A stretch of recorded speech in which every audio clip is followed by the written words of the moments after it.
Nos destaques do Panorama CBN de hoje, eu te conto que o Brasil começou a vacinar as crianças contra a Covid-19. Anvisa iniciou hoje a análise do pedido de uso de autotestes no Brasil. E morre o poeta amazonense Tiago de Mello. Panorama CBN. Olá para você que está ouvindo o Panorama CBN. Eu sou a Juliana Prado e vou te contar em menos de 30 minutos tudo que foi notícia nesta sexta-feira, dia 14 de janeiro de 2022.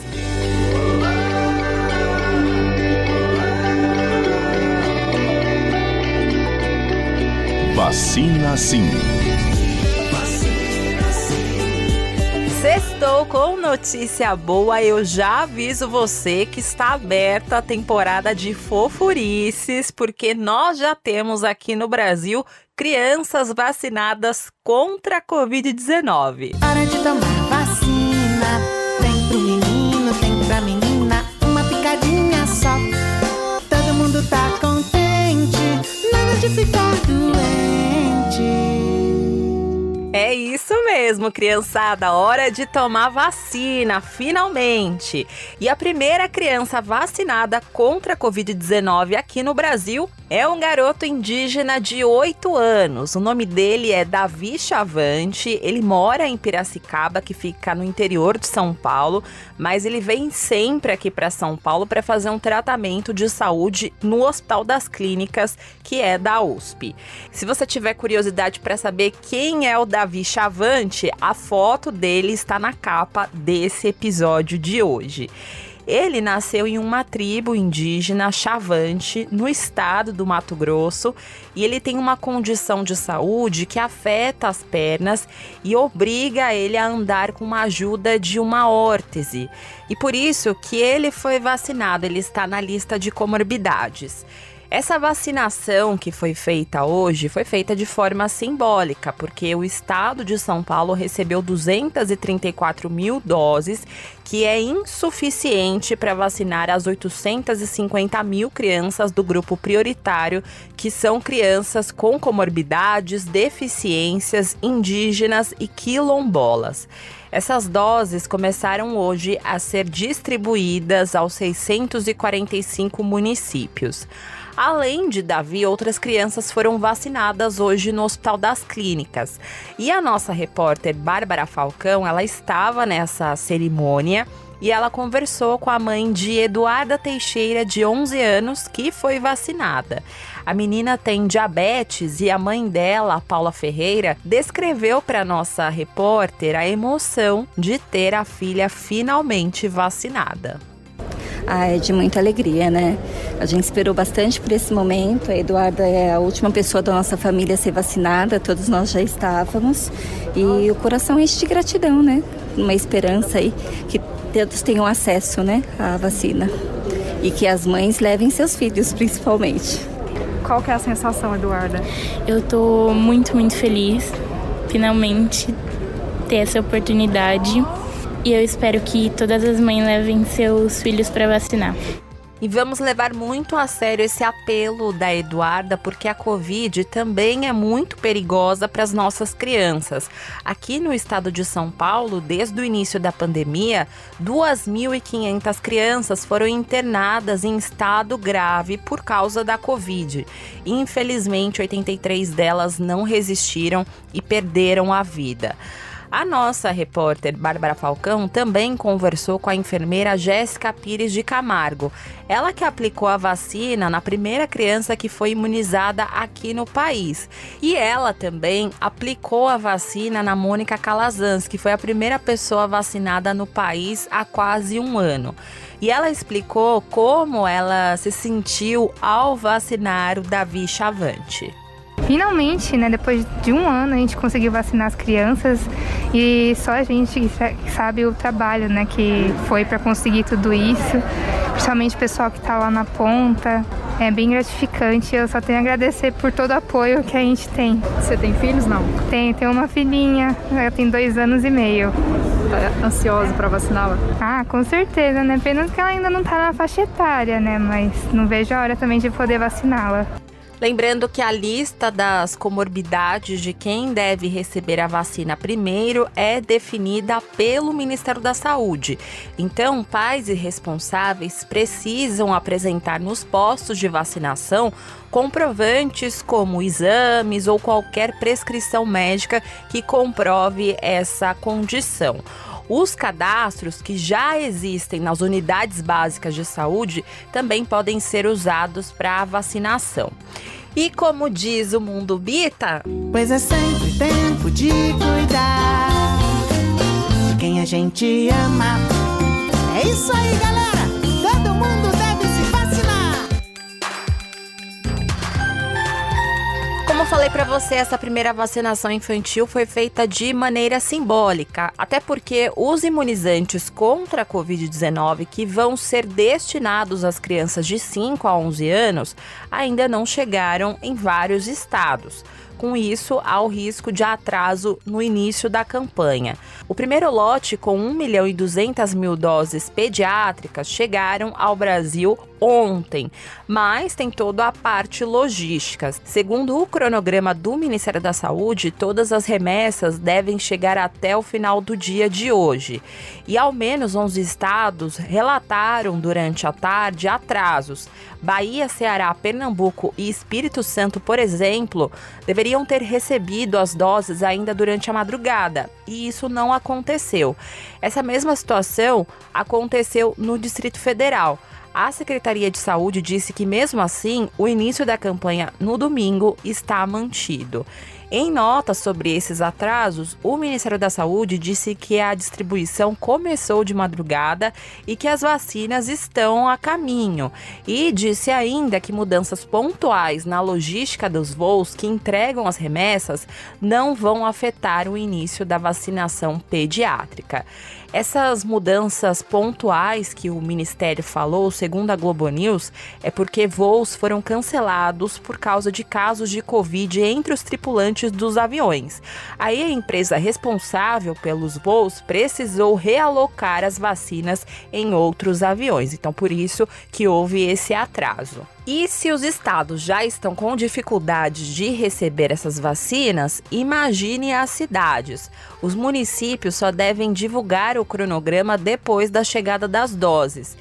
E para falar sobre esse assunto, a gente ouviu durante a programação da CBN Dário Saad, que é prefeito de Campinas, aqui no interior de São Paulo, e ele também é vice-presidente de saúde da Frente Nacional de Prefeitos. E ele falou que dificilmente esse calendário vai começar no início da semana. Acho que segunda-feira é muito em cima, porque aqui a previsão é que as doses para crianças chegam agora no final de semana. Depois tem a distribuição pelas cidades do estado. Os municípios estão aguardando as vacinas chegar para poder iniciar o processo de vacinação. Nós estamos conversando com os prefeitos da Frente Nacional e todos já estão preparando a estratégia e a logística da vacinação das crianças. A vacinação das crianças também deve atender a uma série de recomendações da Anvisa, entre elas o uso de salas exclusivas e o treinamento dos profissionais. A Carla Aberti, que é gerente de saúde da Confederação Nacional dos Municípios, disse que as equipes estão prontas, mas que para isso é preciso que as vacinas cheguem primeiro. Todo e qualquer atraso, sem dúvida, acaba refletindo, né, na ponta, tendo consequências na ponta de que os municípios, eles avisam, né, informam a população que a vacinação está ali logo para começar, mas sem a vacina nada pode acontecer. Eu entendo que os municípios estão prontos, né, até pelo, assim, as variáveis, as inúmeras variáveis, as inúmeras situações extremamente desafiadoras que têm acompanhado os municípios desde o início da vacinação. Pelo Twitter, o secretário executivo do Ministério da Saúde, Rodrigo Cruz, disse que foi antecipada do dia 20 para o dia 16 de janeiro, no domingo, a entrega de mais 1.200.000 doses. E em 27 de janeiro, o Brasil vai receber mais 1.600.000 doses. Hoje a Anvisa informou que recebeu do Ministério da Saúde finalmente aquele pedido para a liberação dos autotestes no Brasil. Então, a partir de agora, os técnicos da Anvisa vão analisar esse pedido. E segundo informações da jornalista Camila Bonfim, da Globo News, a agência trabalha para aprovar os autotestes no Brasil até a próxima terça-feira, dia 18. Segundo as fontes dela, os técnicos da Anvisa adiantaram o trabalho burocrático e de regulamentação antes mesmo da chegada formal desses documentos do Ministério da Saúde sobre os autotestes. Porque diante da explosão de casos da variante Ômicron, a agência entendeu que a resolução atualmente em vigor no país, que proíbe esse tipo de testagem para a Covid, tem que ser revista a partir de políticas formuladas pelo Ministério da Saúde. E segundo essas fontes da Anvisa, a aprovação vai ser rápida e a agência já trabalha na redação das novas regras. Os termos da política de autotestes da saúde ainda não são conhecidos pela agência, mas a princípio, assim que a Anvisa aprovar a venda desses autotestes, a testagem em casa vai ser automaticamente liberada. Atenção para você que é do Rio de Janeiro, porque a partir da próxima segunda-feira vão ser suspensas as cirurgias eletivas nos 92 municípios do estado do Rio. Nas unidades federais, as cirurgias, por enquanto, estão mantidas. E essa medida vale pelos próximos 30 dias e foi tomada pela Secretaria Estadual de Saúde com aval do Conselho das Secretarias Municipais de Saúde do Rio.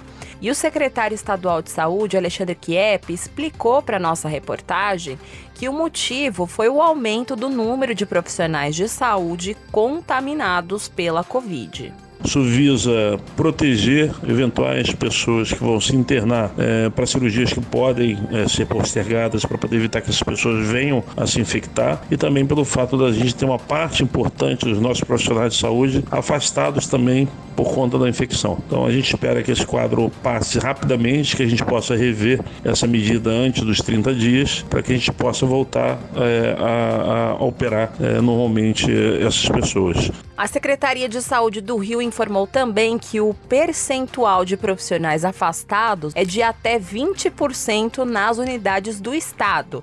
E na capital, cerca de 5.500 profissionais de saúde da rede municipal precisaram ser afastados por influenza ou Covid desde dezembro. Mas, segundo a Secretaria Municipal de Saúde, alguns já retornaram ao trabalho após cumprir o período de isolamento. Em São Paulo, a situação é bastante parecida. O número de profissionais de saúde da rede pública municipal afastados com Covid aumentou mais de 5 vezes em apenas uma semana.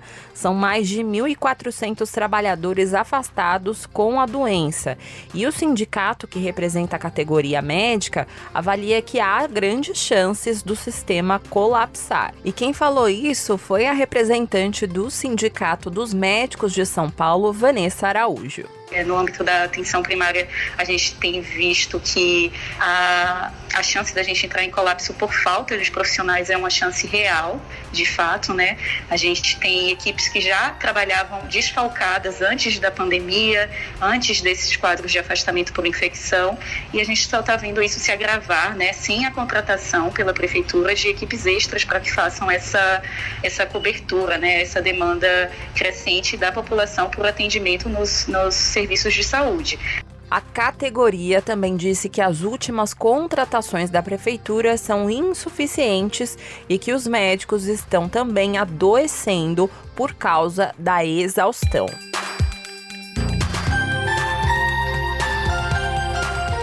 Abro espaço agora no Panorama para atualizar você sobre as chuvas em Minas Gerais. Por lá, subiu o número de pessoas fora de casa no estado devido às consequências das chuvas. Segundo o boletim da Defesa Civil Estadual de hoje, são 40.279 atingidos. E até ontem, para você ter uma ideia, eram cerca de 30 mil. Além disso, a atualização aponta também que aumentou o número de municípios em situação de emergência, mas 2 cidades foram incluídas na lista nas últimas 24 horas, que agora chega a um total de 376 municípios. O número de mortes provocadas por desabamentos e alagamentos oficialmente continua o mesmo de ontem, que é 25.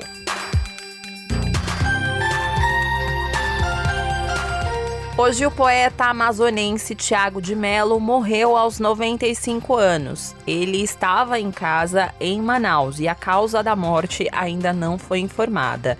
Tiago de Mello nasceu em Barreirinha, no interior do Amazonas, e é um dos poetas mais conhecidos da região e influente também nacionalmente quanto internacionalmente. E as obras dele foram traduzidas para mais de 30 idiomas. O poema dele mais conhecido é Os Estatutos do Homem, em que o poeta chama a atenção do leitor para os valores simples da natureza. Ele é membro da Academia Amazonense de Letras e recebeu o destaque de personalidade literária do Prêmio Jabuti em 2018. E ele foi reconhecido pelo conjunto da obra, que é referência na literatura regional brasileira. O governador do estado, Wilson Lima, e o prefeito de Manaus, Davi Almeida, decretaram luto oficial de 3 dias após a morte do poeta. No mercado financeiro, a Bolsa de Valores de São Paulo encerrou o dia de hoje em alta de 1,40% aos 107.010 pontos. No mercado de câmbio, o dólar comercial fechou o dia em baixa de 0,27%, cotado a R$ 5,512.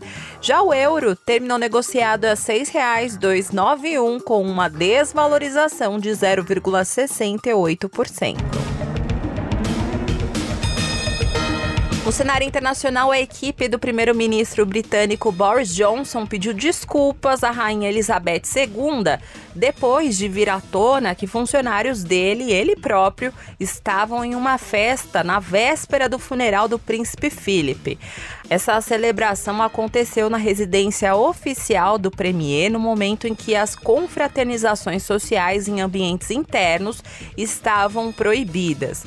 E como eu te contei aqui nos últimos dias, Boris Johnson enfrenta a mais grave crise do governo após a repercussão desse caso.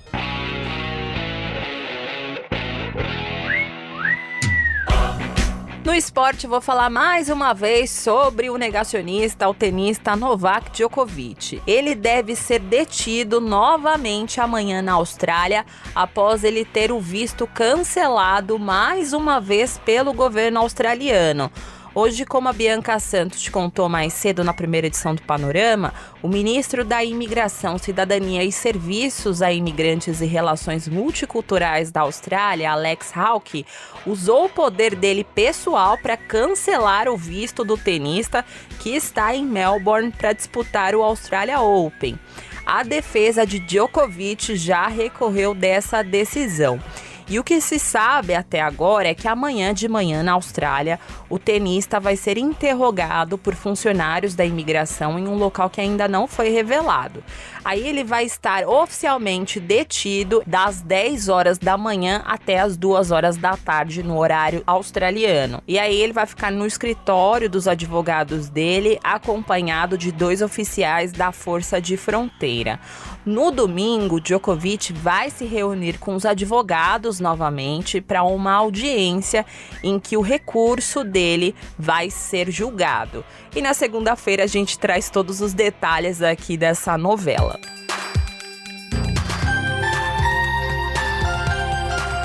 Sexta-feira é dia de Rádio Sucupira e eu nem vou perder mais tempo por aqui porque eu estou super curiosa para saber qual que é o assunto de hoje.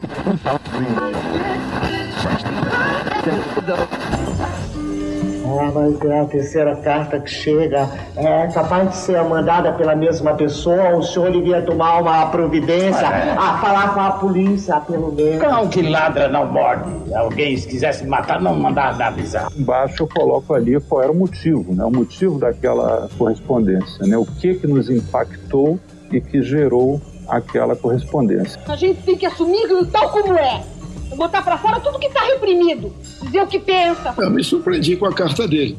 Carta agressiva, não tinha motivo para aquilo. Ah, mas o senhor é cheio de inimigos, não é? Com certeza foi um desses inimigos que mandou essa carta para ver se eu fico com medo. Pra frente, Sucupira! Eu tenho certeza que ali está presente a coletividade da Anvisa. Então, de certa maneira, em que pese uma carta, numa primeira análise pessoal, mas com certeza que tem na sua raiz o espelho com a coletividade que trabalha aqui. Isto mostra, senhores, a que ponto chegou a corrupção. Eu falei, o que está por trás do que a Anvisa vem fazendo? Ninguém acusou ninguém de corrupto. Protesto contra os termos usados por Vossa Excelência. Como se o Doni Paraguaçu tivesse medo de assombração. Se alguém ficou com dúvida, então eu esclareço a dúvida. Ali a colocação Marinha do Brasil foi pura e tão somente pelo método da assinatura. Agora eu tenho que tomar uma atitude. Embora a mente não quiser, só vou ter que tomar. Tenha calma. O que é que você vai fazer?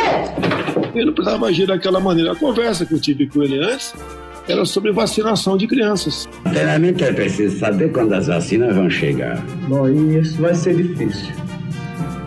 Não muito. Quando a gente vê algum posicionamento do presidente que se contrapõe ao que o próprio governo dele está fazendo, porque é o que está fazendo, então eu vejo ali que seria tão bom se essas duas forças, a força da vacinação brasileira, que é maciça, e se houvesse também uma sinalização mais clara do presidente no sentido de que isso é importante, que a gente consegue sair dessa crise assim, sem dúvida alguma seria muito melhor, seria muito bom. Isso é o fim da família, é o caos. Será que não é coisa de comunista? Perguntei para ele, olha, Barra, quantas crianças morreram no Brasil ao longo da pandemia? Eu nomeei para lá, depois da nomeação ele ganhou aí luz própria, né? Ele não vai ter como impedir a epidemia. E daí, seu discípulo? Daí que vai ser uma calamidade. Eu não quero dizer aqui acusar a Anvisa de absolutamente nada. Agora, que tem alguma coisa acontecendo, isso não há a menor dúvida que tem acontecendo. Muito me admira, capitão, que o senhor vá dar ouvidos às intrigas de Odorico. O Omicron não tem matado ninguém. Não foi de Omicron, ou com Omicron. Na verdade, ele foi com Omicron e não foi de Omicron. Dizem que a Omicron é bem-vinda, que pode sim sinalizar o fim da pandemia. Ele está se distanciando cada vez mais da realidade, de um pensamento lógico, racional, humano. E não penso que ele vai hesitar diante de nada que eu sei que ele não vai. Essa sorte que ele é apenas o prefeito de Sucupira. Vamos torcer para que ele não chegue a presidente de uma superpotência. As falas do bem-amado foram cedidas pelo acervo da TV Globo, o texto é de Dias Gomes e a interpretação é de Paulo Gracindo. A edição é de Edmilson Fernandes e Cláudio Antônio. Hora de tomar vacina, tem pro menino, tem pra menina. Eu vou embora hoje com o Mundo Bita, com a música Hora de Tomar Vacina, em homenagem às nossas crianças, que agora sim têm o direito de tomar vacina como nós adultos. E é nesse ritmo que eu vou ficando por aqui em mais uma edição do Panorama CBN. Obrigada pela companhia de hoje. O roteiro desta edição foi escrito por mim, a montagem e a sonorização são do Juliano Fonseca. E você pode me encontrar lá nas redes sociais, no @Juliana_Deprado no Twitter e no Insta é só procurar por @JulianaDeprado. E também tem o e-mail juliana.prado@cbn.com.br. E não se esqueça que segunda-feira a Bianca Santos te espera na primeira edição do Panorama CBN. Beijos pra você, bom final de semana, se cuida, cuidado com a variante Ômicron e até segunda. Quem a gente ama.